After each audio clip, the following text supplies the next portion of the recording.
Hey guys, it's Day here. We are back with another SMITE tier list, this time for patch 5.11. The release of Bear Insanity also marks the release for a new tier list. Okay. Let's start with Agni, I guess. Agni is an interesting fella. In competitive level, like SPL and like just team 5v5, everyone's in calm sort of play. Agni is definitely like S minus. There are mages like Yanis, like Ra, that outshine him in my opinion.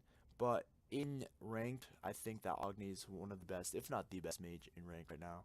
He just has a lot of easy self setup, which is what like differentiates him from these other mages. Like Yanis ult, Yanis ult, Ra ult, Thoth ult, all are more impactful than Agni ult, but Agni's ult also sets up for Agni's second and third ult, and then he also has a really nice dash for escapes, so you don't really have to rely on your team to heal. So Agni's the quintessential ranked mage, and in competitive he's not even bad. Like he's pretty good. He's like S minus A plus level, but I'd say he's the best ranked mage in the game currently. Next is Achilles. Competitive viability dropped a bit after those nerfs. His early game, I think, is about as good as it used to be. I don't think anything changed there. His late game did get hurt a bit, though, because of the power scaling. So that definitely hurts mid and late game a little bit. And I think because of that, he brings a little bit less pressure than you want him to. Because you're less afraid of him early or mid to late game. So I think that although he still has, like, executes that reset, he's a little bit worse on the tier list. Because late game, his job would be to kill tanks, but he's not going to have the damage to do that. So, S minus. S minus for me. Next is Zalazane Cobb. Competitively, Snoopy has been making quite a bit of a statement with this character. I'd say, though, with the recent changes, I don't know how I feel about that. Because what they did was they removed the disarm off Zalazane Cobb, and they reverted the nerfs that he got when Season 5 started. I like that change. I've been talking with some ADC players that don't like that change for Almaz and Cobb. I'm gonna put him in A minus though, because I feel like he still has the functionality of having that lane pressure due to his high clear potential. Especially if you're running like Snoopy's build, which was what Mage Blessing 2-1 Transcendence, some pause, just that. But Mage's Blessing Wave 1 double procs because Beast proc it as well, so Swarm procs it, and then the Beast tick afterwards also procs Mage's Blessing, so you have a double proc of Mage Blessing, which is like, what, 20 damage, so 40 damage-ish on the wave, plus Beast damage, plus Swarm damage. That's a lot of damage just for level 1 clear, and then you can, while the enemy hunter is clearing wave, because besides maybe like Izanami, there's no god that matches AMC clear, you can go for buffs, you can, maybe invade the purple, go for your own purple if you need to, just do whatever it takes to get ahead in the lane, and once you get there, you're kind of like in this position where you can just outpressure your opponent. The only problem with AMC is ganks are really his weakness. Now that, him having more movement speed on his hive and attack speed might make him harder to gank, which is why I'm not against the disarm change like all these ADC players are, but I will admit the lack of a disarm makes it harder to box. We'll have to see how AMC plays through the rest of the season, but I think he might rise from A minus to A. We'll have to see though. Apwash is a god that rises from B actually to A. I'd say that this healer meta is not going anywhere for the time being, and Apwash is a pretty good time against healers, and we all know why, because of that third ability. If not getting the stun off, you're definitely providing, like in the laning phase, which he's going to be played in solo, not in mid. He can't be played in mid. But in solo, in the laning phase, when you press your third ability, when you send your last breath out, you're going to tick on them, and then they're going to heal. And if they're forced not to heal, so you can just drop your burst there, or they're forced to heal because you're doing a lot of damage, and then you stun them, which if you're playing against the Junga, you're going to bait out her too, and then you can drop a kit from there and just burst her that way. He also has a big teamfight presence with that stun, making it so that enemies can't heal for like 3 to 5 seconds is really, really problematic, because the healer's main job in a team fight is to keep your team healthier than the opponent to win that team fight, and Upwash really shuts that down in a way that's different from like Odin Cage or Osiris ult, which is why I think he might be rising, because it's a little bit trickier to play around that than like an Odin Cage where you can just phantom, or an Osiris where you can just wait it out, because you're forced to wait it out on Upwash, otherwise you're taking a hell of a lot more damage. Next is Amaterasu. Amaterasu, I don't know. I don't feel like she's getting better in the meta right now. I think she's staying the same, if not getting worse. I don't like her in solo support as much as I like Erlong support right now. In the solo lane, I think that she does fine against healers, because, healers early game don't have a lot of pressure. Amaterasu can just free clear the wave. Her lane clear is not the best, but it's alright. What her struggle is against, like, really, really aggressive solo laners. Hercules comes to mind. Cullen comes to mind. Some of these are popular picks against these healers, so it might be a little bit hard for Amaterasu to stay afloat in that solo lane. If she gets pressured out too hard, her impact late game won't be nearly as good as you would think it would be, but she still does have that late game. So no matter how much you pressure her out, once she does reach that level 20, level 18 mark, it is pretty hard to fight into, because that aura gets so strong late game. So she's always going to have that late game presence. I think that the fact that she can support less than she used to be able to, just because Erlong, in my opinion, just is the better warrior support now, brings her down a tier, I think. Next is Onher. Onher is one of those characters that's probably a little bit higher than I'm rating him, but since he requires a lot of mechanical skill, I would say he's only A. Certain hunters have less of a need for that than Onher. Let's take a look at like Hachiman or Artemis. These characters literally have unmissable ultimates. Like, I don't know how you miss Artemis ult, I don't know how you miss Hachi ult, but you really can't. Look at Sri Lanka. His ultimate is a global team fight. It's like a global Nuwa ultimate that doesn't do damage, but stuns if the move. It also provides like 3 seconds of blind. So, a lot of these characters. And then there's Honor ult. If you don't hit all 8 ticks of that ult, you're losing out on a lot of DPS. So there's that to consider. But if you do, that means you're not only really mechanically skilled, but you're also one of the best gods in the game, because on her, with a really high mechanically skilled player, is one of the best hunters in the game, in my opinion. However, your average ranked player probably isn't that, so I'm going to keep him an A. Next is Anubis. Anubis is not Opwash in that sense. He lacks an escape and lacks a purpose. Opwash has that anti-heal in this kit, not anti-heal, but like really tries to mitigate the healing that the opponents do. Anubis has damage. I mean, okay, but so does every other mage in the game. And he's very unsafe, similar to Alposh, but like I said before, he doesn't serve a purpose, so really Anubis is not that good in my opinion. Just lacks a lot of mobility. Assassins easily engage on him and just eat him up, eat him up, eat him up, eat him up. Next is Ao Kuang. Ao Kuang is in an interesting position where in ranked, he'd probably be pretty good, but he also isn't at the same time. Like, the reason being is that he really relies on opponents not having beads, or just like a team that baits beads out really easily. Otherwise, he doesn't do anything, because if Ao Kuang is the character that has to bait out beads, then he's put himself in an awkward situation not once, but twice. So second time, you usually don't have the beads, so you're gonna get executed. So he's out of this situation.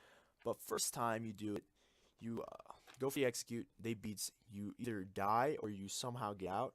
You probably get out because you hopefully saved your water illusion. Second time, you go in, you ult. There's a chance that you will die though, because Ao Kuang is no longer invincible during that time frame, so it's a little bit shaky. Ao Kuang not in the best place right now. His early game's poo-poo. His late game is pretty good, but like, even though he's a late game powerhouse, like, when you look at the character itself in a team fight, it's really hard for him to do anything, because if he blinks, then he'll just get blown up. If he engages in any way, he has no hard CC to like lock people down outside of his ultimate, and that's the thing you want to use to just leave. So lacking that hard CC after like the blink really hurts him, in my opinion. Next is Aphrodite. After these nerfs, I think she does drop a little bit. I'm gonna still put her in A+, purely because I think Aphrodite still has most of her tools. She just doesn't have the healing. She's picked for healing, yes, but she's also picked for the back off damage and the immunity from the ultimate. So I think that although she does have less healing, her purpose is still there as not only being a healer mage, but like a mage that links up with a super dive heavy assassin and then just bursts them down, as well as keeping that dive heavy assassin super healthy. I think that with that in mind, I think that Aphrodite is super good. In ranked, she's alright. I'd say she's better in competitive, but you can play her in ranked and do fine with her. I'd say Chunga is better in ranked. Chunga's just better in general right now, though, because she didn't get nerfed and Aphrodite. Apollo is next. Apollo did recently get changed. He does have a knock-up on his, Into the Sky. But it's only on the last tick, so... You know, it doesn't affect him too much, in my opinion, unless you have setup. If you do have setup, Apollo's ultimate might have an impact. It might put him in A+. Like, I think Apollo Geb would be a super strong combo, because Geb ult into an Apollo, full Apollo ult, knocks them up, and then Geb knocks them up. That's a lot of time spent, you know, knocked up, incapable of using beads, incapable of using Aegis, incapable of using DR to your advantage. So you're kind of just stuck there and hoping for the best. But besides that, besides super certain situations where your support has set up your ultimate for you, it's gonna be hard for you to fully get all the ticks, or just like the last tick, because people usually don't like walking into abilities, and people usually like walking out of abilities. I think Apollo's ult is one of the few ults that takes long enough to walk out of, if you know what I'm saying. Like, it's like Nox Puddle without the setup. Like, you can't root anyone in it unless you have, like, you know, the root. So that's what I think of Apollo right now. I don't think the change was major enough to bring him up like entire tier, but I think it's pretty good. Next is Arachne. Oh wait, whoa! I put Wukong in A. I meant to put him in A-. Arachne is similar to Wukong in the sense that, you know, she's a pretty pub stomp character, but I think she's better than Wukong. Her chase down potential is super strong with that webs. What else? She's got a lot of damage. Yeah. Her 1v1 potential is pretty high because of the lifesteal aspect. Her ultimate's really just a nice get out of jail free card. The only issue is, it's similar to Wukong when you blink in with Arachne. She doesn't have like an instant hard CC that she can apply, like similar to Sercat or like Neja or like a Thor, you know, or Susanoo. She doesn't have that like instant like stun so that she can hit her autos after. She has to like hit 3 autos before she can stun, and by that time, if they have a dash, they'll have definitely used it. If you're still chasing him down, they definitely have used their beads at this point. There's little to no hope that you're gonna catch him. So you have to be really close to them when you blink in. Like, you have to like be able to auto them 3 times super quickly. Like, they cannot react quick enough to your onslaught, and that makes Arachne pretty difficult to play right now, at least. Next up is Aries. Aries is another character that's just not the best. Yeah, it's always gonna come down to like lane clear, but it's also gonna come down to Cerberus outclasses him in every way. Like, if you want him for the damage, Cerberus outclasses him there. If you want him for the CC ultimate, like the big pull-in ultimate, Cerberus outclasses him there too. Really just in general, Cerberus outclasses Aries right now.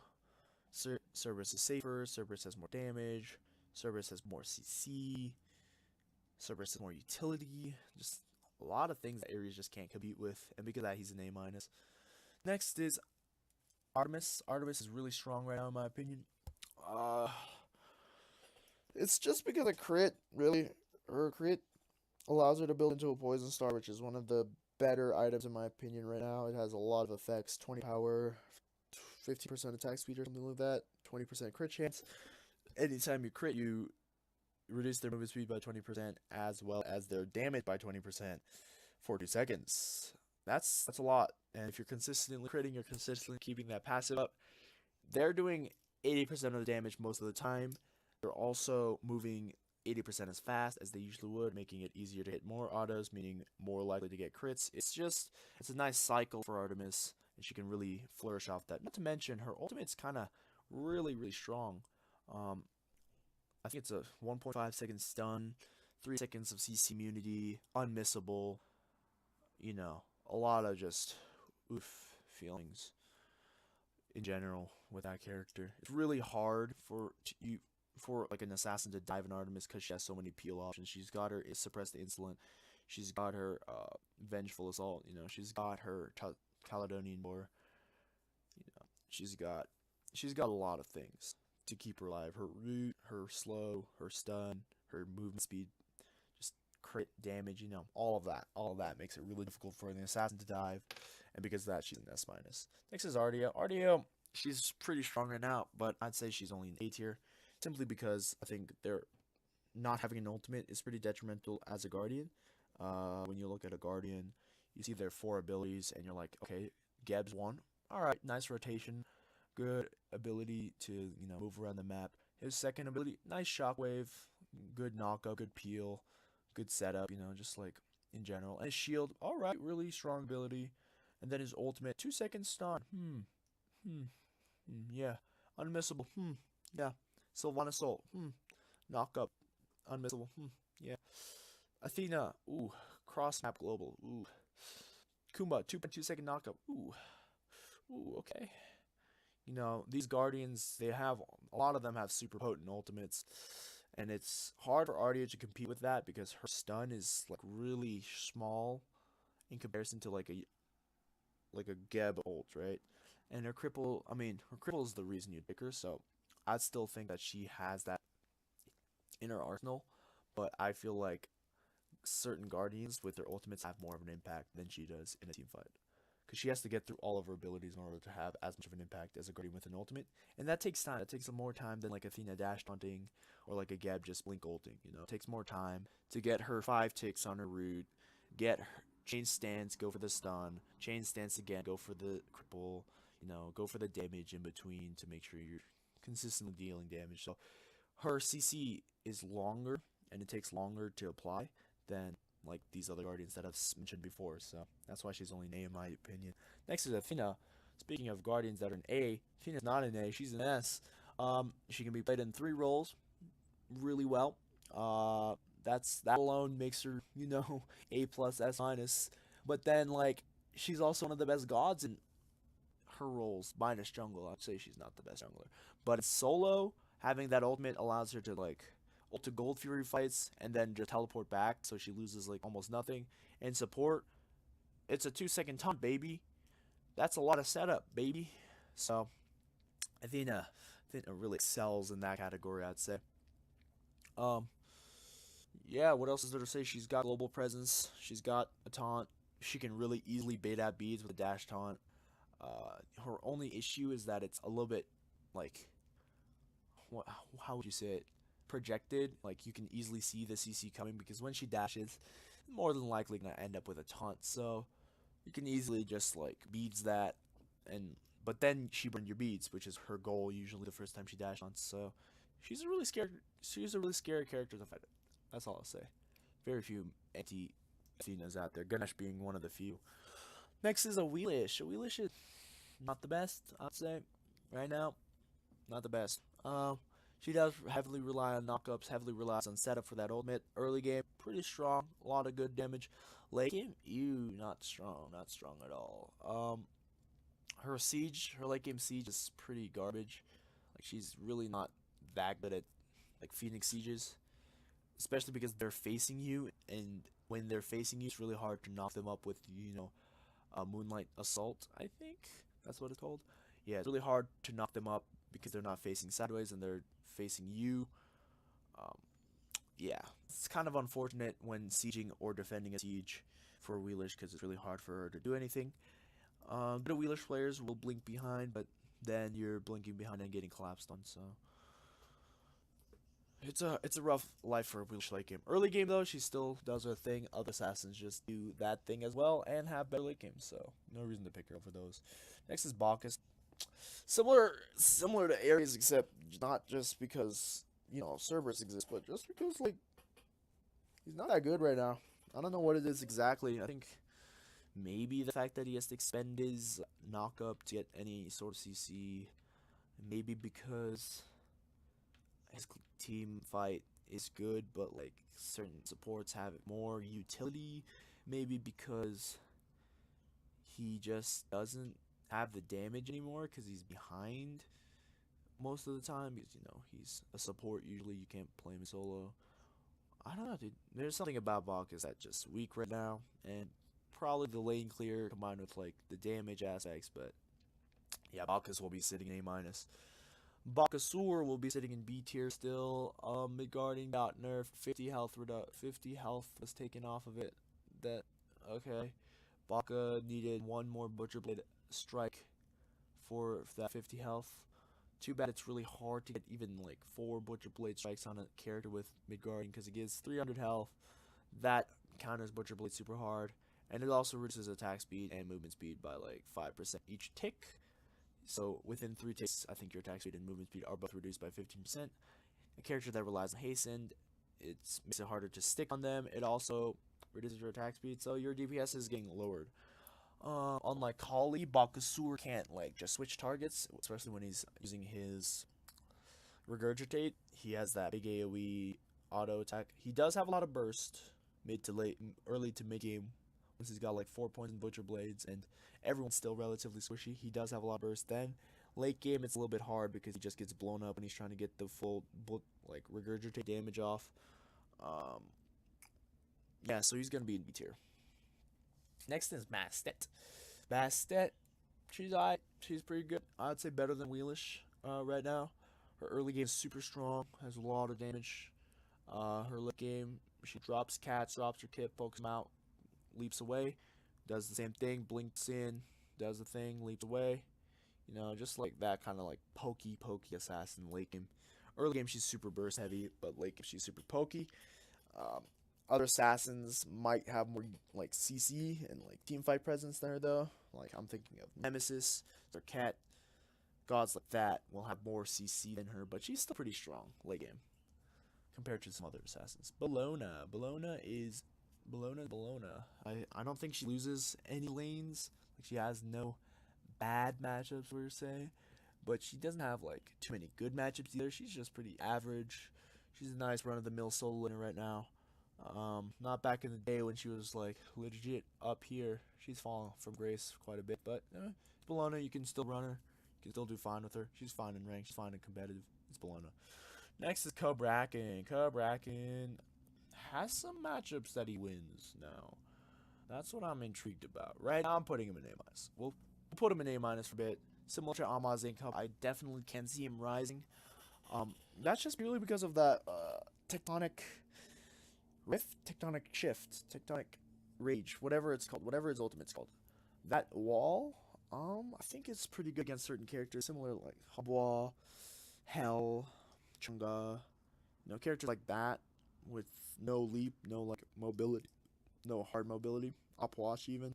Like I think characters like that really get hurt a lot by this character. Even characters just with dashes and no leaps get hurt a little bit. Not as much though. Like Agni can still dash away. Agni can still sun. But like I think it'll be interesting. I think he also has a decent matchup into Artemis, being able to cage her up. The only problem is, Artemis has like 3 CCs. But we'll have to see. I think give it some time and he might come back in the meta. Really don't know though. Camazotz, I haven't seen this character in a while actually. Camazotz, not the strongest. He's like similar to Thanatos, and I'd say they're about the same level of good right now. They have the sustain, they have the damage. They just like they don't do too much. They really don't. I haven't seen a Camazotz in a hot second actually, like in a while. So really ain't the best, ain't the best assassin. You're really not looking for him. You're more looking for like the Circuit Nemesis sort of characters. If you're playing Odin jungle, yeah, that too. You could also look for like, I don't know, Erlong jungles looking really spicy right now. There are better junglers is basically what I'm trying to say.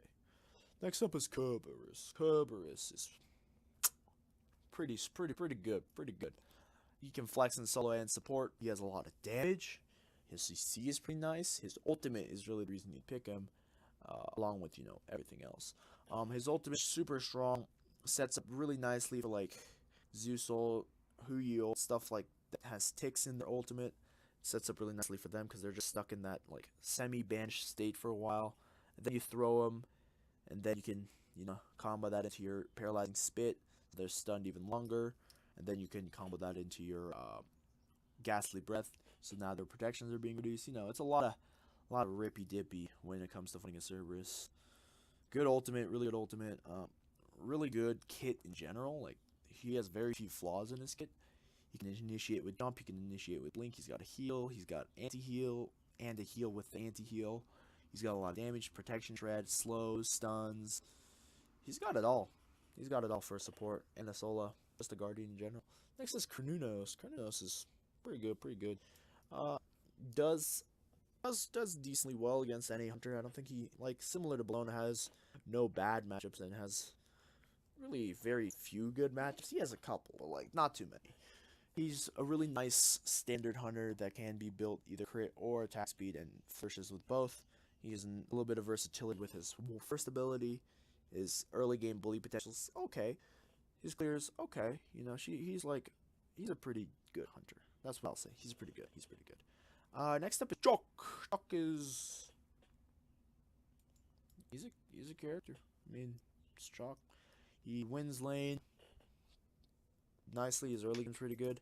Mid to late, I mean, he puts his axe down. He puts his rain down. That's about all he provides. And then every once in a while, he presses 4, silences and knocks them up for a bit. You know, that's how it goes with Chalk late game. You're really a sponge that can do a little bit of things, but not as much as, like, say a Bellona or Nike or something. But, you know, he's still there. Next is Junga. Junga is definitely the best healer of the 3 right now, for sure. Junga, she has surprisingly a lot of lane pressure because not waxy moonlight dance, or what's it called? Whatever, crescent moon dance or whatever. The first ability is on a relatively short cooldown. It's pretty difficult to miss. It does a good amount of damage early game, early to mid game. It's a nice poke. It also clears the wave really well. She has a heal, so that's why she's considered a healer. But Waxing Moon, that's a scary ability. If you line for even like a 3-second stun, that team fight's probably over unless you have beads for that. Even then, you use the beads, and now their guardian or their assassin can easily engage off that. Her heal, you know, it's a heal, and she's really hard to kill because of her dance. I think that might be Moonlight Waltz. Yeah, I think that might be it. So whatever her second ability is called, the immunity just really hurts when you're diving her, because like as an assassin early game you want to camp her so she doesn't have that impact, but that dance makes it really difficult because she just dances and then ults you and then heals up and then uses her movement speed from her passive whenever she uses a dance to get away. She also has Jade Rabbit, so she wins lane. Not that she wins lane, but she doesn't have to back to bases frequently, meaning she doesn't rely on teleport. She can get med, and now she has a team fight relic. While you probably also might have one, but you're also gonna have to back more often to get your items. So that's the unfortunate thing about playing against Junga. Now it's a Chernobog. Chernobog. You are a fellow. You are a fellow and a half, bro. Chernobog is nuts. If I should, I will cite everything his ultimate does. Just his ultimate. This is none of his other abilities, just his ultimate. It provides global. This is for all 5 members. It provides vision. It provides a slow. I think it's 20% once you hit all the ticks. It's basically a team fight teleport. It provides him CC immunity. It provides him somewhat of an escape. It provides him damage mitigation. Provides him with movement speed. Provides him with the cooldown reset. Also makes it so that his passive procs on every auto. So basically provides him damage. I might be missing something. No, I think that's about it. So notice how many things I decided. Yeah, that's just Chernobog ultimate. That's just his ultimate. His other abilities have a lot of burst and attack speed. I'm gonna admit right here, I was completely wrong about Chernobog. Really strong character for sure. I think will need to be toned down quite a bit in order to put him in line with these other hunters. Just that ultimate, dude. Mitigation, movement speed, vision, teleportation, basically. CC immunity, removal from the fight, slow, movement speed, cooldown reset, like all of that. I don't think an ultimate needs all of that, but Chronobox has it, so gotta deal with it. Next is Gaidon. Gaidon is pretty good. He's got the cleanse. It's just like his damage is not as good as some other hunters, although he did get a buff on his second ability, so maybe with that we'll see more Chiron, because I think 5% penetration is not something to laugh at. We'll have to see though. I think that Chiron is a little bit underrated right now, but he also probably might be underrated for a reason.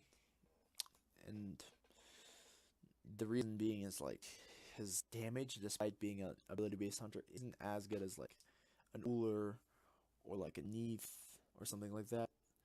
But yeah, I think it's still up there. I think he's more of a utility hunter. Those aren't valued as much as like just burst hunters right now, but he can still have his place in the meta. Next is Chronos. Chronos is an auto attacking mage, not the real deal right now. He's alright. Thing with Chronos right now is that like he's good, and if you're good at it, he's very good. But like most hunters in lane outmatch him, like outtrade him and stuff, and most mages outtrade him now as well. He's kind of in this weird limbo where he can't play ADC or mid as well as a real like just basic mid lane or basic hunter. So he's in that limbo. I think once he finds his like identity, he'll be a lot better. But until then, I think kind of stuck in A tier. Next is Kokolin. Kokolin is pretty strong, and he's probably gonna stay that way for a while. Lad, he might even be S minus. I don't know. Yeah, we'll put him in S minus. I feel like putting Kokolin in A feels a little bit wrong right now. Yeah, it's really comes down to the fact that he's got like 8 abilities, you know, really able to just bully out mini solo laners. The stun on his minion stun on his one really helps him in the lane clear department. His minions are attacking yours while yours just stunned for 2 seconds. His anti-heal, always nice, allows him to bully these healer-based gods right now, and those are super popular. And Kokolin's just been a lane bully against gods that have less pressure than he does, so he really just goes all in, and then usually wins lane from that.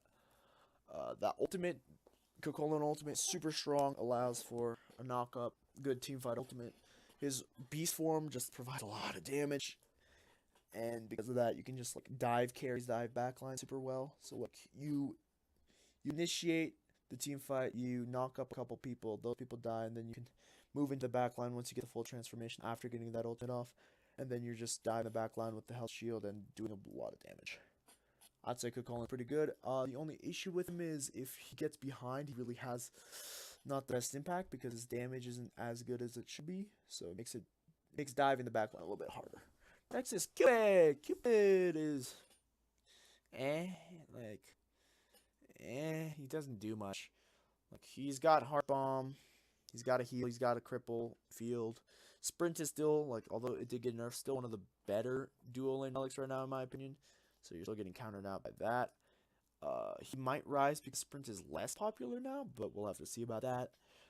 Shell is also popular, and that counters his ultimate about as well as sprint does. Meditation on solo laners is a thing that really doesn't affect him, but that's just a fact. He's not an auto attacking hunter, so his late game isn't the best, but his early game also isn't the best either because his abilities don't clear wave as well as like any other ability based hunter. So he's in this weird state where he's not good late game, he's not good early game. What time is he good? Mid game, but I mean there are better mid game hunters right now. And as a hunter in the mid game, you're probably farming. That's like the time you're farming the most. Early game, it's all about getting that establishing lane pressure or seeing if you can establish lane pressure. And late game is all about just critting people down or like autoing people down, getting those objectives. Mid game is just that farm phase where like you might be poking at your opponent, and sometimes you'll trade with them, but most of the time it's just farming, playing it safe, making sure you don't get ganked. So I don't know. Cupid's mid game is pretty strong, but it's not the best time to be strong. Next is Dodgy. I'd say Dodgy still has replaced the meta after being nerfed. Really the powwow, I think that's the main reason. It's basically like Aries ult light, or whatever you call it. And yeah, pulls numbers in, can really be good for team fighting. Get the tanks in, make it easier to dive the backline. That's a strategy. Like you pull the tanks to your team, and then you dive their backline, burst them down. Or you could pull the backline in, but usually they have beads, so it depends on if their beads are up or down. Use your leap, or your whatever the teleport's called, do the damage, you know, chase them down with the teleport, you do the damage. Use your haste, chase them down, do the damage. Use your movement speed on your 2, chase them down, do the damage. She's a really good chase character if you haven't noticed. That being said, she does have her struggles if she gets behind. Her damage is a little bit lackluster because she has really no CC outside of the ultimate, no lockdown. So you have to keep that in mind. Next up is Discordia. I think Discordia is still pretty strong. Definitely one of the better mages. That passive early game really impacts pressure. Like if the dual lane hunter gets it, they basically win lane pressure just through that. If solo gets it, then they win pressure or they gain pressure off that. They don't necessarily win it, they gain it. If jungler gets it, that's really threatening because he can now apply more pressure on all the lanes. And if Discordia gets it, her lane clear is even better, which is one thing she struggles with early game, which is lane clear. But once she gets that, if she gets that passive, her lane clear is pretty strong. So that passive alone just gives her a lot of pressure. She's got a lot of control with Golden Apple and what's it fucking called, Strife. Her unruly magic, pretty strong. Her weakest point is probably her escape. She has a really wimpy little leap. Gives her iframes though, so she can got like a Thoth ult or like a Cuckoo ult and Agni bombs if she sees it coming. She can juke out ults with that. But like making distance, creating space with that ultimate is not nearly as viable as saying like Agni dash, Thoth dash, Yanis portal. Next is Erlong. Erlong, in my opinion, is super strong. Super strong. He can be played in solo, not as well as some other solo laners. He can play in jungle, one of the best junglers in the game, and he can play it in support. Really strong in support, in my opinion. Erlong's jungle, I think, is the main one you'd be talking about, though. My man can jungle hard. He goes in when he jungles. His burst damage on his 1 is absurd. Like, he does so much damage with the 1. His third ability also does a lot of damage, also provides him with the edge in the boxing match, whether that be the attack speed or the shield. His 2, nice like poke as well as range CC set up for mage. You can set up for your turtle knockup. You can set up for your taunt. Usually you want to taunt first. His initiation is something you want to take into consideration because he blinks in taunts, takes a bit of damage while boxing, and then heals it all back up so while you're half health, so you can go back in and just win the team fight off that.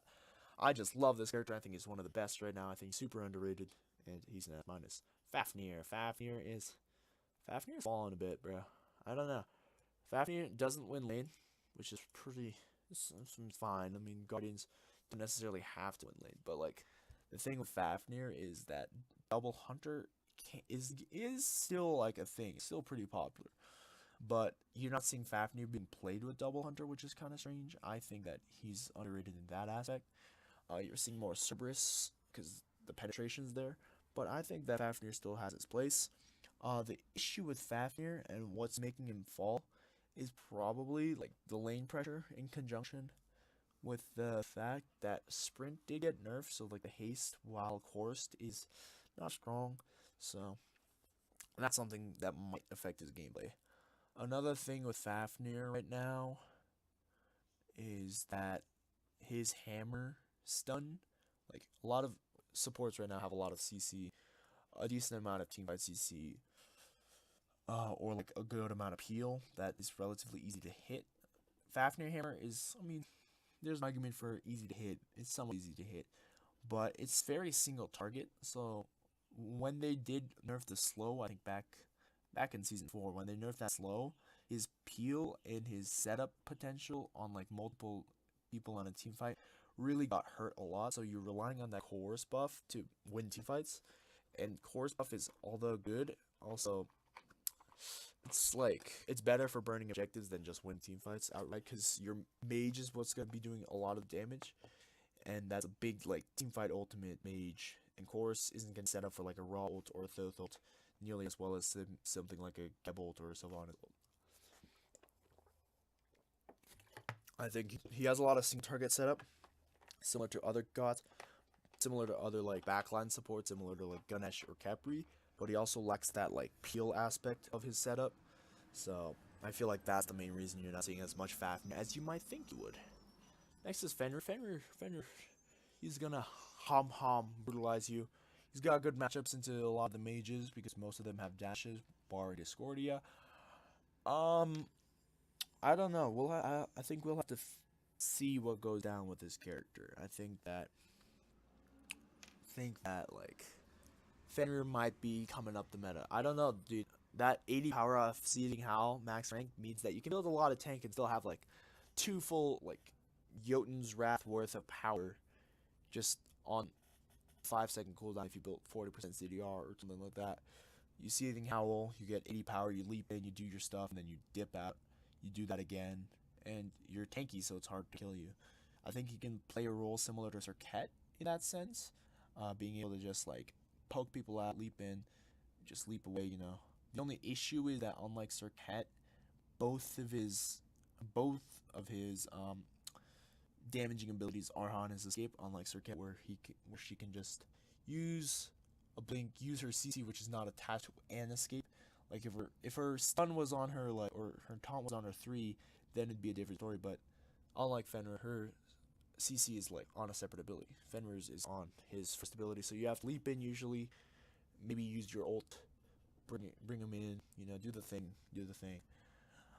He's like Serket light in that sense, I would say. But I feel like Fenrir is underrated right now with that second ability especially. And in the future, we might see a lot more of him. Freya is a character who's not underrated right now.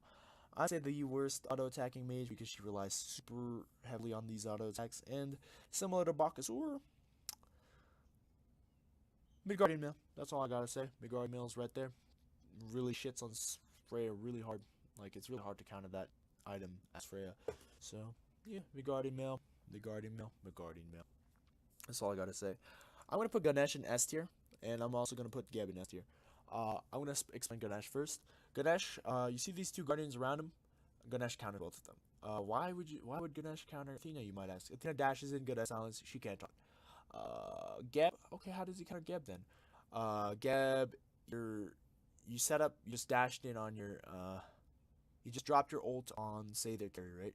You dash in, drop your ult, and then you silence the Geb so he cannot shield while your ADC is, you know, pounding away at that fucking enemy. So if you get the slow on them, you know, it's really easy to hit autos on a target that's slowed for 40%.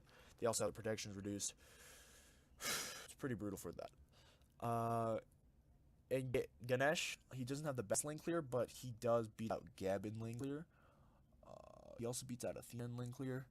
And Geb losing a lane clear really hurts him, because, like, or it doesn't hurt him too much, because that's how Geb plays. But losing that lane clear means that Ganesh can get his silence quicker, meaning it can shut down Geb's shield as well as Athena's taunt. And that silence is just potent against a lot of characters right now. Like, many of these characters just kind of get, like, stomped on when you silence. Like, Achilles can't use his second dash. Erlong's dash gets shut down. Agni can't use his second meteor. Kerberos can't finish his ghastly breath. Junga is probably one of the few that can just, you know, whatever, fucking silence me, dude. Kokolon can't drop his kit to get raid. Artemis can't drop all of her peel abilities unless she drops beads, in which case, you know, you got her beads and maybe her ultimate, so that's really strong. You know, Chernobog is one of the few exceptions, besides maybe like Crystal. If he drops his Crystal, you can stop him from shooting his little like vicious bolt or whatever, so he can't detonate it, so your ally can escape from it. Ganesh has some options right now. Ganesh has some options, and I think that because of that, he's definitely pretty strong. Guan Yu recently took a nerf. I don't think it'll affect him too much. I think he's still really strong. He's still got the healing presence that you want from a Guan Yu, which is, you know, not surprising. His Tallow Assault still did a lot of damage, still shreds protections, you know, all of that fun stuff. His stun is still really strong. They didn't nerf his passive at all, so they only nerfed the healing. So, although Guan Yu was known to have healing, his main purpose, in my opinion, was not necessarily to heal, but rather just to team fight better than the opponent's soul, and I think he still does. Basically that, unless he's fighting against like a Kerberos or something. His 2-second stun, his protection reduction, his slow, and then reducing this cooldown on his heal. His heal is not as good as some other heals because it doesn't scale off of any power, but it does shorten the cooldown for every person you heal. So in a team fight, it's a pretty short cooldown. I think they nerfed him a little incorrectly. I think they should have toned down all of the effects his passive gave. Like, I think the slow got doubled on his 2, the protection shred on his 3 got doubled, the stun definitely did get doubled. You know, I think they should have toned that down instead of the healing, because I don't think the healing was the biggest part of Guan Yu. Next is Hachimon. I think Hachimon is dropping a bit in the meta, because gods like Shibalanke, Artemis exist. Like, you don't see as much Hachimon anymore, which is a fine thing. He's really easy to play. That ultimate literally being unmissable, being really safe as well, allowing him to just leave fights. His poke is similar to Artemis poke right now in that sense, except Artemis gets the slow so she can hit the autos. Hachi does give the attack speed, but in order to get the full effect, he has to stand in the band and making him pretty easy to hit. Um, his He's a hunter and he scales well off crit. I think his early game is just a little bit weaker than some others right now that have quickly risen. Some certain hunters have quickly risen to the top, in my opinion, and it's a little bit harder for Hachiman to gain his footing again. Next is Hades. I don't know how I feel him. I feel him in A, but I also feel him in A minus. I think I'll put him in A. Okay, hear me out. Hades does really well into characters that are squishy, but also cannot burst him. And you're like, what character is squishy but also cannot burst? Like, there's none of those out there, except for healers. In the soul lane, Hades against the healer, I think Hades wins that most of the time, unless like it's a Chunga, because Chunga is stupid. Just press 2 out of the ultimate. But Hades into like an Afro or Hell, it's a little bit harder for them to win because Hades has that damage and he also has that burst. He's got the heal of his own. He's got silence or slash fear, depending on which one he uses. And that really hurts healers because they can't use their CC, they can't use their heal. His Pillar of Agony, although all 3 mage solos have CC immunity in their kit, you also have to devote an entire CC immunity into a Pillar of Agony. This is only good against Afro more than like Chunga or Hell, but in Hell, if she's in Dark stance, she has to switch all the way to Light stance. She has to use her CC immunity, but at that point, she's not doing damage to you, so it's fine. Chunga is probably the worst of the 3 matchups because, you know, she just presses 2 and she's out of there. But they're not going to burst you down, which is the important thing. So you can just keep doing that, keep poking him out, and then late game, you're going to be tanky, you're going to be pulling people in, you're going to have a teamfight presence that, although they'll probably match because they're healers, you still have that teamfight presence that Hades usually lacks because he gets bullied out of late. This is Habwa, did get nerfed pretty hard this patch in my opinion. His early game is a lot weaker. Makes it hard for him to transition into the late game, I'd say. But he's still strong late game, so don't doubt him. It's just that his early game water cannon doesn't do nearly as much damage. So he can't transit. It takes harder for him to snowball. It's harder for him to snowball is what I'll say. Next is Hell. Hell is the worst of the 3 healer mages right now, in my opinion. She just doesn't have as many tools as say like an Afro or Chunga to keep, because Afro and Chunga both have CC immunity and damage immunity. Hell only has CC immunity, so that's what I'm saying with Hades. You can force her to CC immunity, but she still doesn't have damage immunity, so there's that.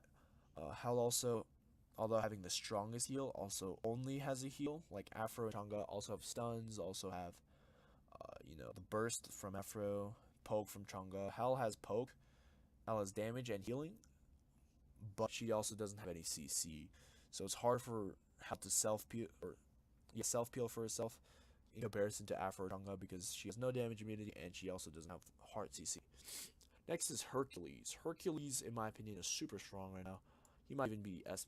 I'm putting him in A+ for now. He is a bully, and against healers, you have to have a bully. Otherwise, you don't really do much. Hercules is just able to win many matchups just like against other warriors. It's basically impossible to box a Hercules because of his passive. His driving strike does absurd amounts of damage. His boulder does absurd amounts of damage. Like, he just does a lot of damage right now. And his heal is really good for just tanking opponents right now. So yeah, I'd say Hercules is A+. The only issue is the heal does get countered by anti-heal, and since healers are in the meta, people are getting that. People are playing anti-heal. Hui is next. Hui is A+. I think he's pretty good. He's got the ricochet damage, ricochet. His suns provide a lot of space. Like, they control a large area. Like, you don't want to step in the suns because you just get slowed and you take damage. They also just do a lot of damage too, so dropping it on an objective like Fire Giant or Gold Fury tends to burst it down quicker. They also just, they do a lot of damage to gods, so if you have a lot of setup, say like a Geb stun or like a Khepri pull, you're going to be chunking them for a bit. I think one of the better combos is Hui Ganesh. You're able to just drop the suns in the middle of the Ganesh cage. If they walk through, they get not only protection shredded, they get slowed super hard. It's pretty brutal. Not gonna lie. And he's got one of the better boxing boxing matches because of his stun, ricochet stun damage, as well as just the knockup. A lot of CC along with the ultimate. His main weakness is just that he doesn't have an attack speed steroid and doesn't scale too well off crit right now. Although he does counter crit with his passive, so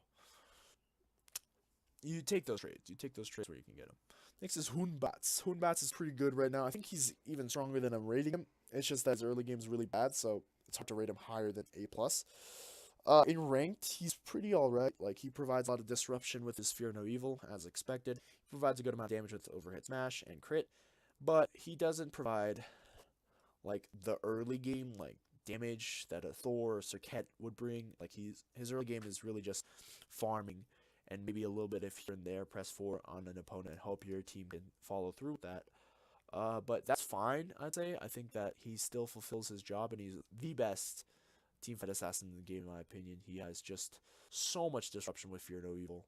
So much of it. And he also has a good amount of burst late games, so yeah. I think Hunbats is a nice good character. Next is Isis. Isis wins lane against almost any mage in the game currently.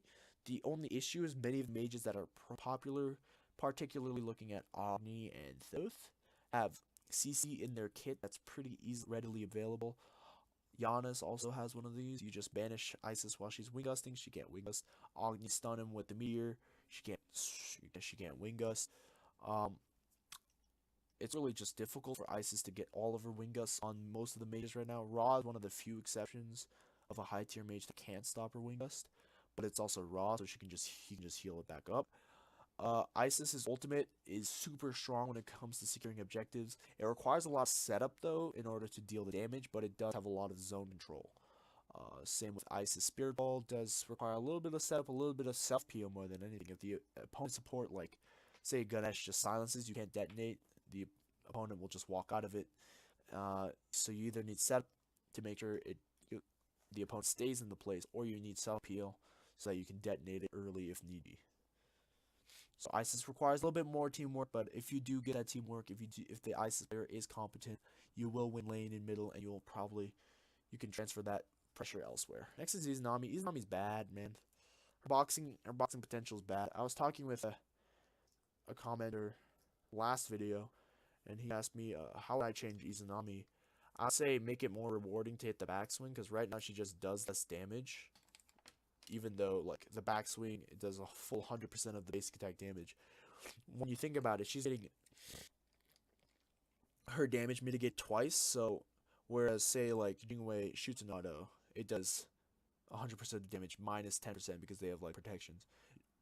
Izanami is shooting an auto, it does 75% damage forward, but minus 10% because of mitigation, so it does 65, and then back 25, but now it's 15, so she does 20% less damage total, or she does 10% less damage total than like any other hunter if they have like a certain amount of protections. Like the more protections they have, the less damage Izanami's doing. She really relies heavily on the first ability, and that just makes her just a regular hunter. And when your character needs just to become a regular hunter, that's when you know you have a flaw. So I think that Izanami needs a little bit of a change in order to make her better. So if you want to keep the creativity, I'd say rewarding her backswing would be the best way to fix her. Right now, she's just not that good. Especially because her escape is super telegraphed. That's the word, telegraphed. That was what I was looking for, Athena. It's super telegraphed. You can just, if you're an assassin, you can just like see where she's going, instantly do damage, blink on her, dash on her, whatever you need to do the damage quickly, reveal her from stealth, and just finish her off there. She's also one of the only characters that doesn't get movement speed from stealth. Her and Wukong, I think.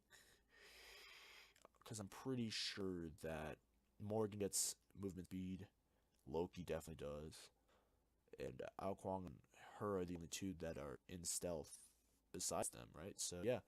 Next is Yanis. I was about to put Yanis at A tier. Okay, Yanis is S tier for sure. Yanis has been, he's a character, man. I would say competitively he's better than Agni.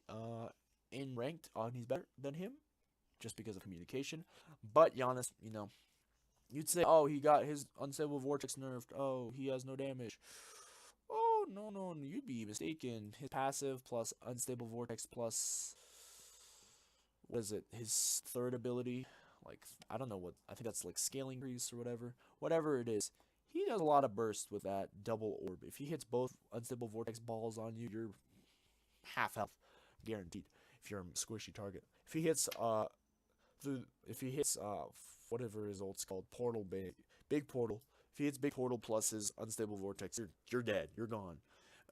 Unstable vortex or not unstable? Yeah, his ultimate is one of those ultimates that can just win a team fight if he hits like 2 or more people because it just does that much damage. In jungle fights, it's super threatening to fight against the Yanis. Like, if the Yanis player just lines up his ultimate once, even if it's like not so, it's just luck, he can just win that team fight, and that's super scary to fight against. It's not like raw ult where if he misses, it does nothing. Yanis ult, if he misses, still provides portals so that the team can rotate around, can move around, set themselves up for a better position. So Yanis ult is super potent. Yanis mobility is super potent. Yanis is super hard to punish. Yanis has a lot of lane clear. After like level 5, level 6, he gets his lane clear online, I would say. So you'd really have to punish him 1 through 4, and that's pretty difficult because he's gonna be playing safe 1 through 4. Yanis is strong.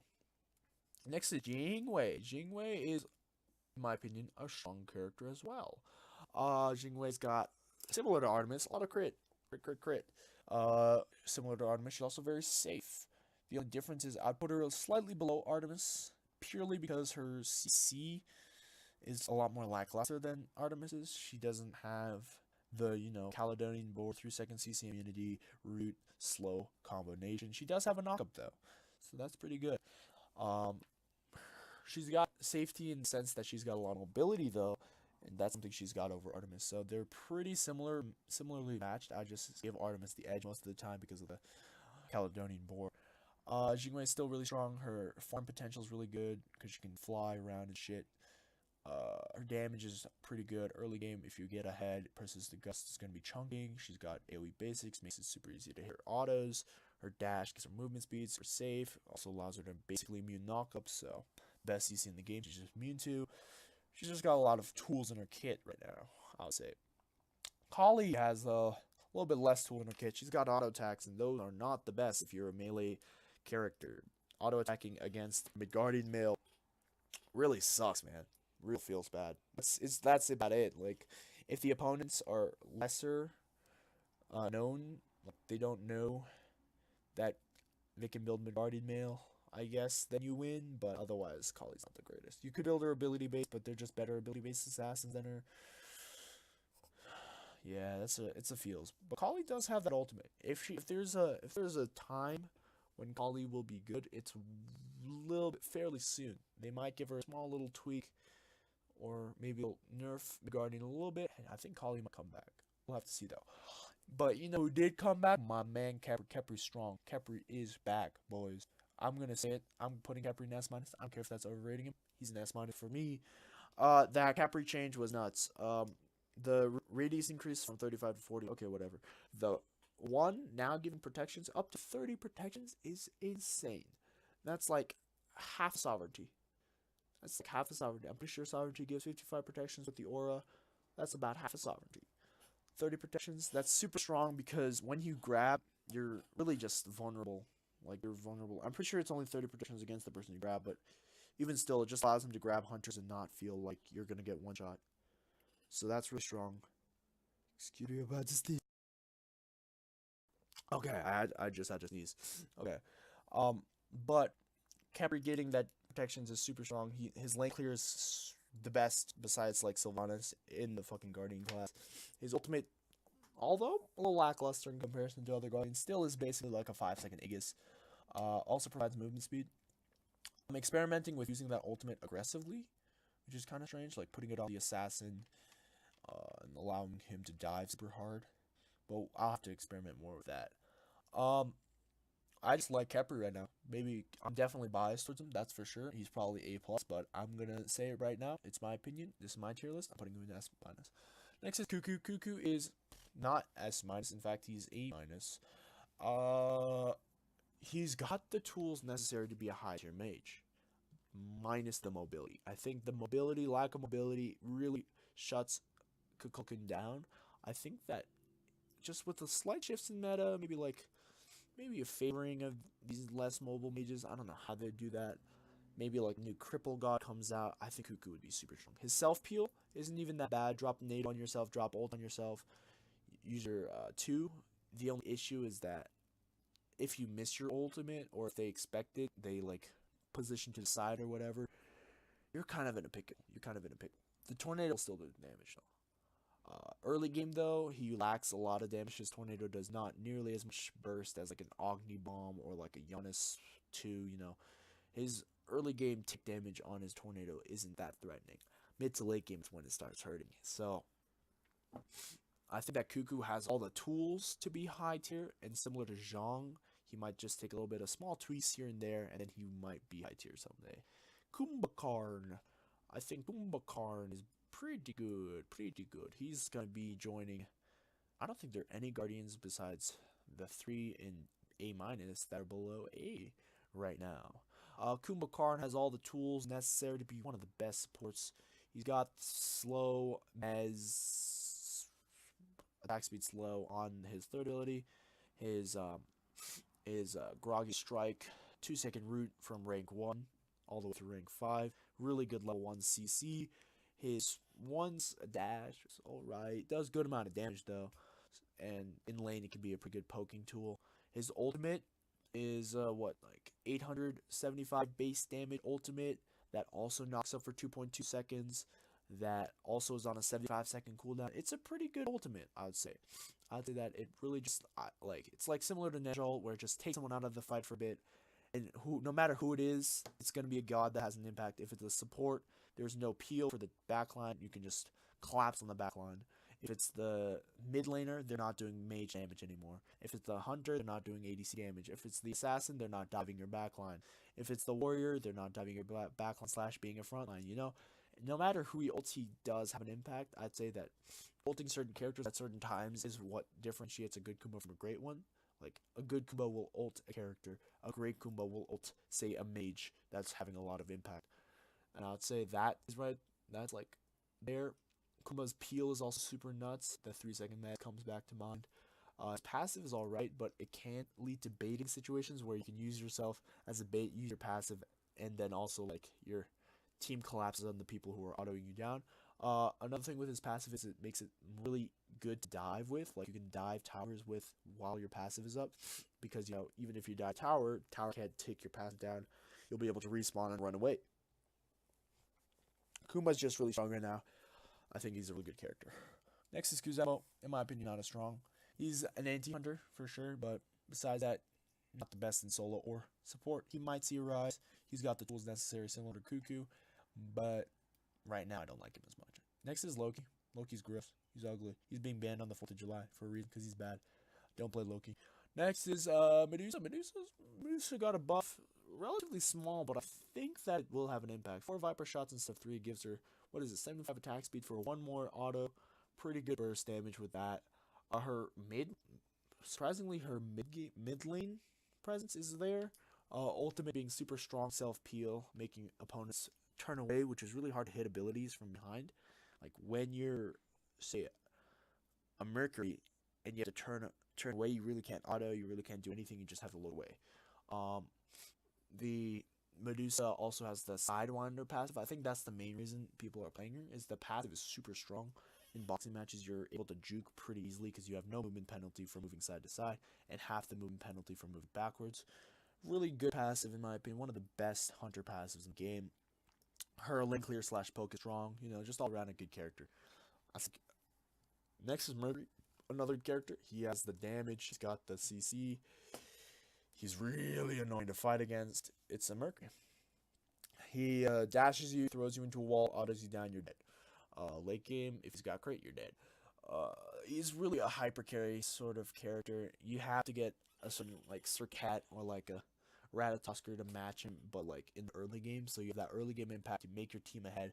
Mercury can't do much because when he does try to like go in for the autos, he gets collapsed on and dies. That's the goal when playing against Mercury, but it's really hard to do that, especially in ranked. Next is Naja. Naja is really high risk, really high reward. Naja is the type of character that in a late game team fight, if you hit your ultimate, you win the team fight. If you miss it, you lose the team fight. That's what it is. That's why it's really difficult to play Naja, because one missed team fight, you lose your team that team fight, and if it's a late game team fight, you lose your team the game. If you hit that ultimate, you win the game if it's late game. So that's a lot of pressure on the Nezha player.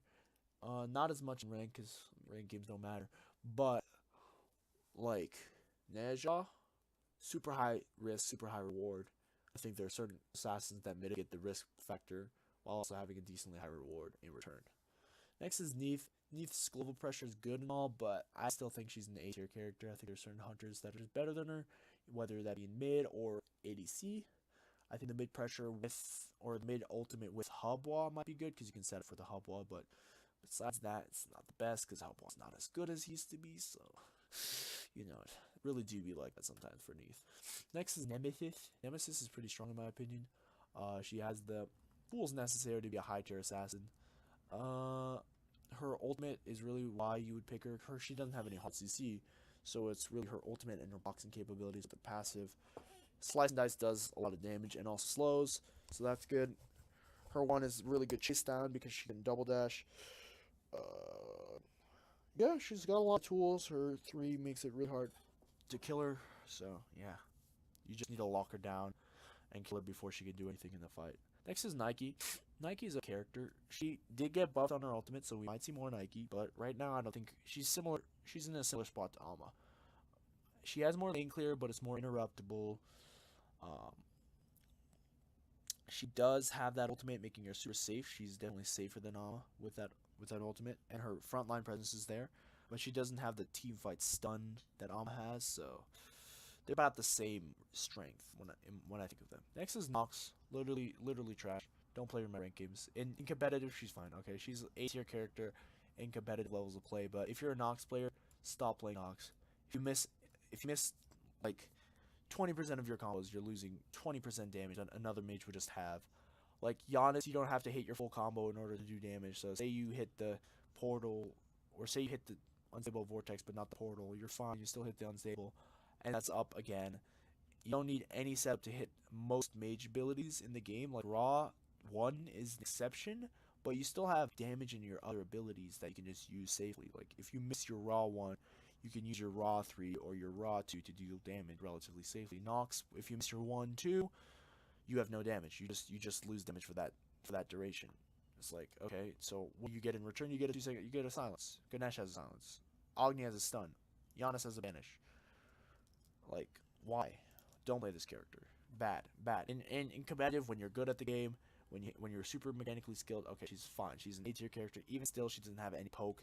Like her poke in like siege fights is just 0. But if you can hit it, fine, whatever. But I just say there's better characters. Nuwa is, she's all right. She's got self peel with the clay soldiers, the shining metal. She's got that. She's got self peel with the fog. She's got ult. Late game, unstable does damage. She's alright. Next is Odin. Odin's been good. I think Odin might be S, but that might be pushing a bit. Odin is one of those characters that has a lot of impact, not necessarily because he himself is good, but he himself is good into a lot of characters. Just like looking at the high tiers right now, you see Chernobog can only escape cage with his ultimate. Agni cannot escape cage. Athena cannot escape cage. Ganesh can't escape cage. Geb cannot escape cage. Yanis can escape cage if he's near a wall, but otherwise cannot escape cage. Guan Yu cannot escape cage. Achilles cannot escape cage. Artemis cannot escape cage. Cannot. If used ultimate, cannot. Aphrodite cannot. Bellona cannot. You know, just a lot of these characters just can't leave the cage. And that alone makes him a really high tier character. His early game is just absurd. The bird bomb damage is nuts. But really picking him for the cage, and since healers are in the meta, that cage is even stronger on a 75-second cooldown. Locks people in a place, makes them forced to buy Phantom. If they don't buy Phantom, it means they have 5 leaps. So you're either forcing them to buy Phantom or forcing 5 leaps. That means they have no movement abilities, unless Sister Cat. But that means they have no movement abilities, meaning you can lock him down next time. I think Odin's super strong right now. He might even be S tier. Next is Osiris. I think Osiris is going to climb in the meta as well. His ult just recently got cooldown reduction from 90 to 75. That's 15 seconds off. That's super strong. Meaning his ult's similar to like Odin. Not as impactful, but definitely still quite impactful against healers in particular. His damage on his 1 also got increased, so he's got more bully potential, not early, but late game, which is not very useful, I'll admit. But that ultimate change, I think, will make Osiris pretty strong. Next is Poseidon. Poseidon's always going to be that control-oriented mage where you drop the Whirlpool, you control that space, you get the Gem of Isolation proc. If you get the Kraken on, that's great, but it's all about that Whirlpool. That Whirlpool is really what sets up your team for success, and it makes him a strong character. If you get Gem of Isolation Whirlpool, that makes you a strong character as Poseidon. Ra is next. I'd say Ra is a S-, just because there's so much talk about how to counter healing right now that means that people are playing more Serket, more Odin, more Osiris, those characters that counter healing, Sobek, and Ra. Ra requires the most setup of any of the mages to confirm his damage, so there's that to be considered. But he also has the heal, so balances out a bit. His ultimate is on a short cooldown, although they did increase it a bit, so not as short as it used to be, so that's why he's in S-. Next is Regin. Regin is also a really strong mage, has a lot of bully potential, definitely also has a lot of damage. You know Regin ult does like 1,000 damage late game, chunks people super hard if you hit all 4 ticks. That is, if you hit all 4 ticks. You're also sitting duck in that ult, so if you're behind as Regin, it's really hard to get your damage off, which is why he's only an S-, because mages like Agni and Yanis, even if they're behind, still have an impact. Mages like Regin late game don't have as much of an impact as those characters if they're behind. So Raijin's a little bit more risk reward, but the risk is a lot smaller than the reward, because the reward is just stomping people in lane. Next is Rom. Rom is always going to be good. I don't think there's ever going to be a time when Rom is not considered A or higher. I'd say he's A+ right now. Crit goes well with Rom. Attack speed goes well with Rom. Rom's super versatile. Rom can just do whatever he wants. His ultimate's nice for picking people off from long range. It's also pretty good into Yanis ult or Yanis, because Yanis portals away, Rom just goes to the sky. If you're accurate, you can confirm the low health Yanis. Rom can also start a team fight with the ultimate and poke him out, but it's not as vital in a healer meta. So yeah, there's that to consider, but I think Rom's pretty strong right now. Next is Ratatoskr. Rat's A+ in my opinion. He's got global presence. He does provide a good amount of CC with the Acorn Stun, the slow on his 1, as well as the knock up on his ultimate.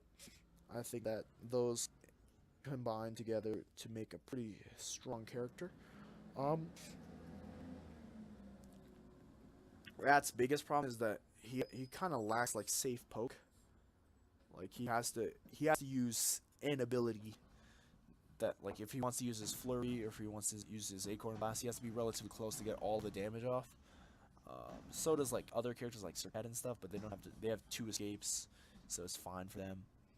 But Ratatoskr has to be somewhat close to get any sort of damage off, and that's kind of risky if he's behind. But it's still Ratatoskr. He still has an impact. You can build him tanky. So yeah, Robin is kind of dropping a bit, I'd say. Just I don't know why he's exactly dropping. I feel he's still got his oomph. He's still got like the damage. He's got everything that you want in assassin. I guess he's just fallen out of favor, but I guess that's just how the meta cycles through. Sometimes there's no reason for a character to fall out of favor besides the fact that other characters are just more fun and or just better right now. I would say that Serket and other characters are better than him right now, I guess. But I feel like he still has the ability to be a top jungler, and I don't know. I really don't have much of an explanation for Robin. Sorry, guys. Next is Scylla. Scylla does a lot of damage. Even early game, even early to mid game, she does a good amount of damage with Crush. Being able to just drop it, basically not miss it, and then deal damage, really nice. The Root Crush combo mid to late just does absurd amounts of damage. Really, really painful to deal with. Not gonna lie. The biggest problem with Scylla right now is that her escape is super telegraphed, like even more so than most other mage escapes. Like you can literally see where she's gonna end up, and if you were say a Poseidon, you can just set up a whirlpool there. You can set up a Kraken. When she gets there, she's probably dunzo. Yeah, if you're an assassin, you can easily just chase her down, blink on that spot, do whatever you need to do. Sometimes Scylla will play mind games with you and like not go that way, but then she didn't escape, so you're probably gonna kill her either way. But it's still Scylla. She still does damage, and she still has that ultimate that can change team fights if she hits multiple people. But it really does come down to hitting multiple people, so you do have to have a little bit of setup for that. Next is Serket, in my opinion, one of the best, if not the best jungler right now. Serket just has a lot of everything. She's got damage, she's got CC, she's got early game, she's got mid game. I mean, people argue her late game's bad. I don't really see it. She has the utility, the anti-heal. She's got basically the ability to just force someone away for like 5 seconds because they're taking poison damage. They have to wait to get healed. They have to wait to sustain up. Her taunt, if she hits 2 people, she can burst down 2 people. So can her team. If she hits 1 person, she still can burst them down and then just leap away because that's how Serket do. Magi's Cloak also being super strong makes it super hard to collapse on a Serket because she's got 2 mobility, and she just has CC immunity like on a passive of an item. It's just hard to deal with Serket. That's all I'll say. It's hard. Next is Scotty, character that's not nearly as hard to deal with. She has little to no mobility. Really, her only like hard CC besides her root, which is soft technically, is the ice. I think the ice is really potent CC, that's for sure. Well, I don't think it's necessarily gonna save Scotty. If the assassin's super committed, then you're probably not gonna live. Scotty has a lot of damage with Calder and her abilities and her autos, so she has a lot of boxing potential, but really they're just hunters that play super safe early game, like Artemis or Jingwei, or just hunters that outclass her early game, like on her, or like, I don't know, Neef, I guess. So she really is in this weird limbo where she can't win boxing matches because either they're not boxing you because they're farming for late game, or they're just box better than you because their kits are built for that. Next is Sobek. I think Sobek's super strong right now. I think that his plucks are really good. The only issue is that his plucks put him in an awkward position if you miss. If you miss your pluck at Sobek, late game especially, like on a Phoenix Siege, might cost you your life and maybe will also cost you the siege. Depending though. Sobek's disruption is nice with his 2. His heal in laning phase is good. His damage on his ultimate is also fun. He can be played in solo and support, so that gives him a flex option. That's why he's in A+. Next is Soul. Soul is actually pretty good in my opinion in comparison to the other auto-attacking mages because she doesn't rely on her auto-attack. She's got abilities that do a lot of damage. Her ultimate in particular does a lot of damage if you set it up. Her mid lane presence is actually not too bad because she fills the hunter role in the mid lane early game, which is like auto attacking while they have no abilities up, and in the mid to late game she fills that mage role with the ability she has and the ability to just peel for herself. Granted, her mage abilities and hunter abilities are worse than hunters, and mages respectively, but she still has both and she can still take advantage of both in the late game. Next up is some Wukong. He's alright. He's safe. He wins lane usually. Not much to do with his character besides he exists. He presses 4. He heals up. If he's ganked, if he's not ganked, he's just gonna sit there, press 1 on wave. Bull, maybe Tiger Stun. You press 2. Just the usual like poke fest for some Wukong. Nothing more than that though. Next is Susanoo. Oh, I'd say he's pretty good. Susanoo's pretty good, especially into Yanis. Put your little cloud on them. Maybe try to portal away. You teleport to the cloud. Kill him then. He's a nice hit and run assassin. Pretty good at that. His ultimate's really nice for the knock up. All around good character.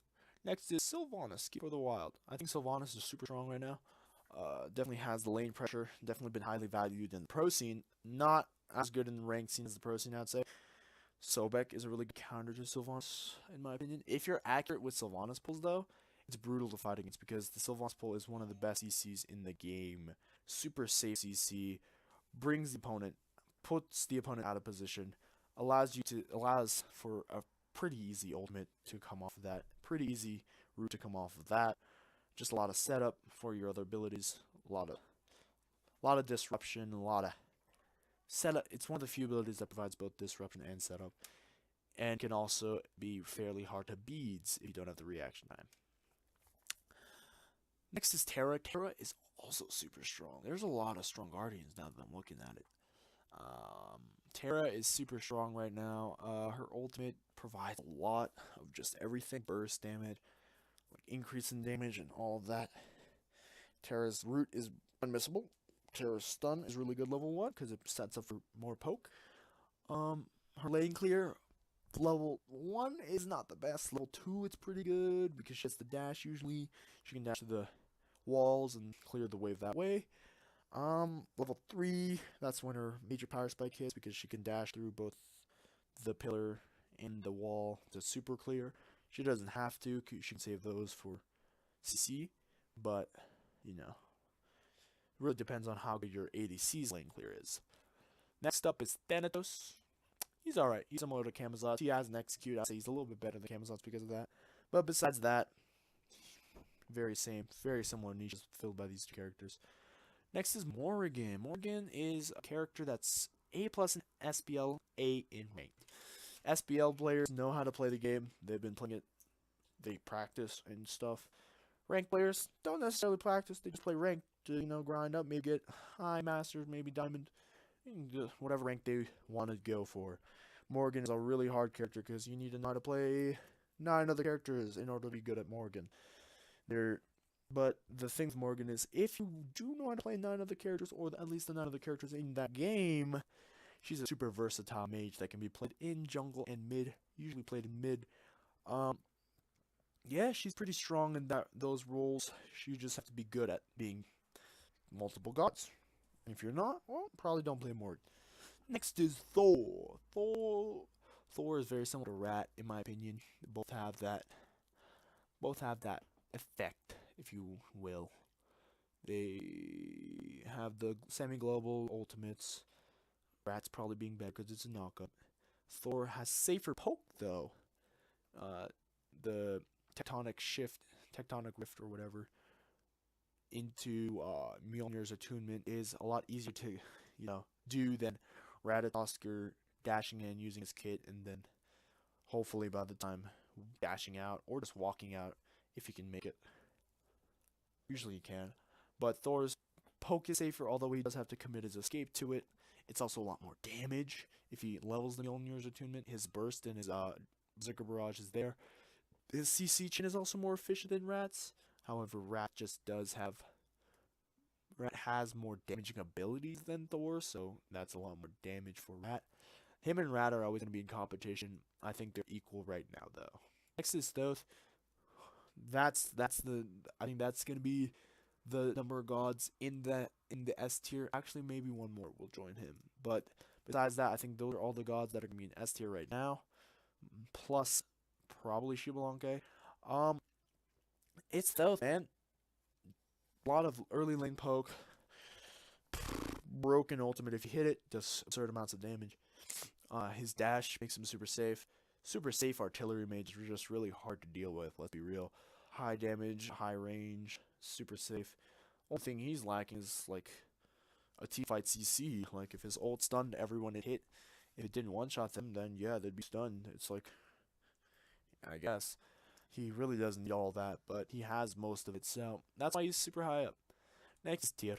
Tyr recently did get buffed, and I think he's gonna be A+ because of it.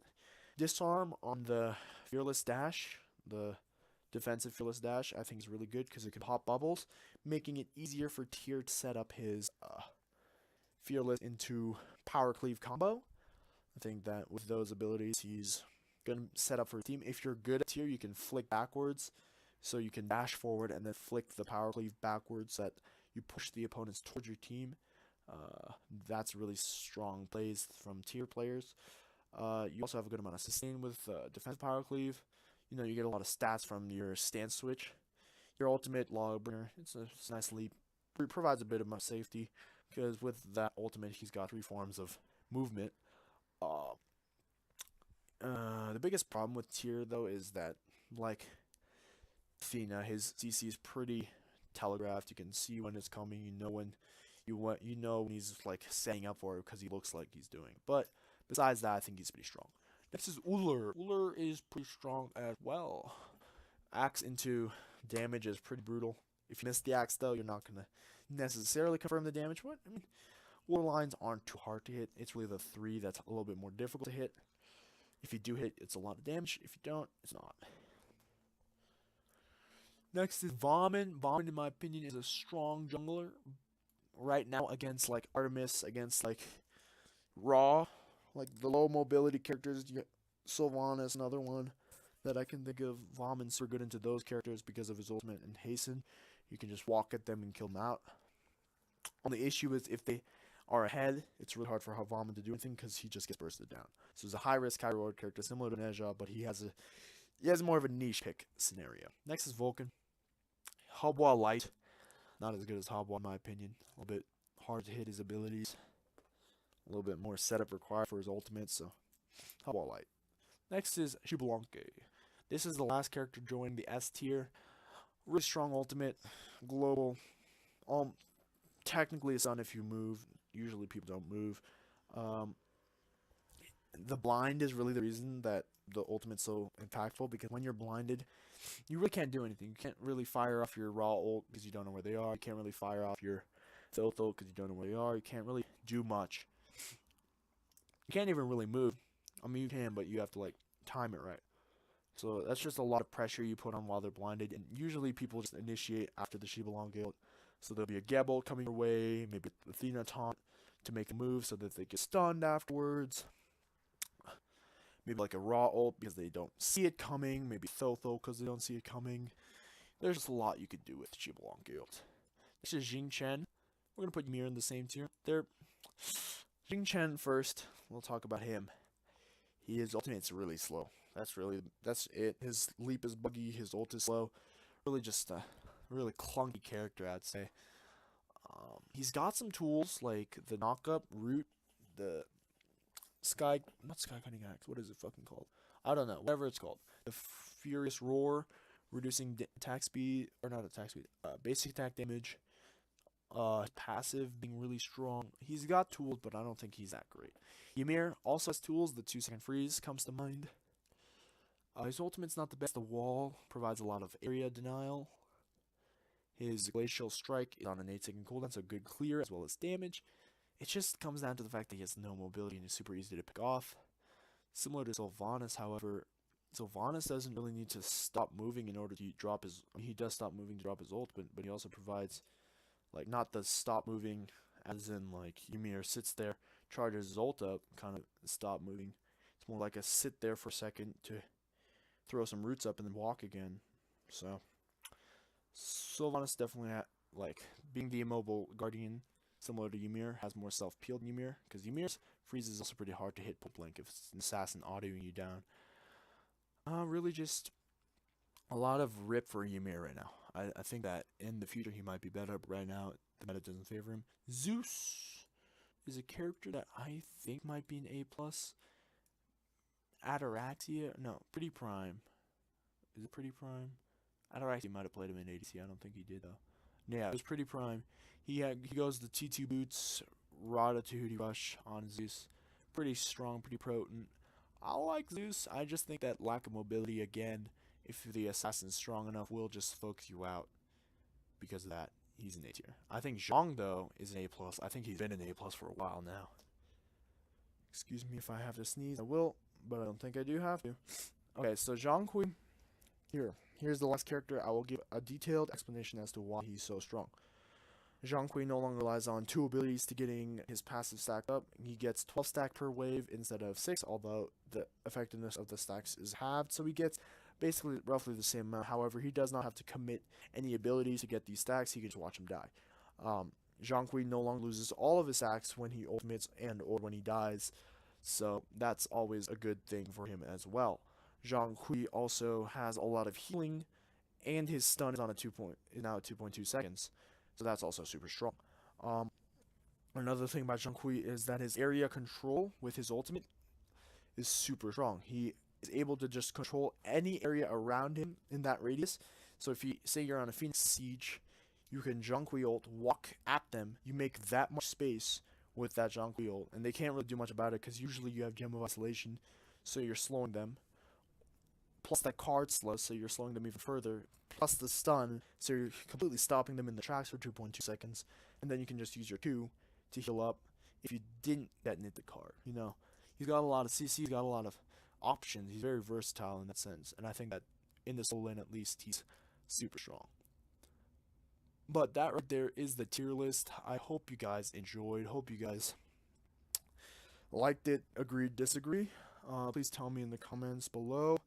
Tell me what you would have changed about it. Maybe you think that Chernobog is the worst character in the game. Tell me that. I don't really care. I'd like to have a discussion. It's always fun. But hope you guys enjoyed and hope to see you guys next time. Bye.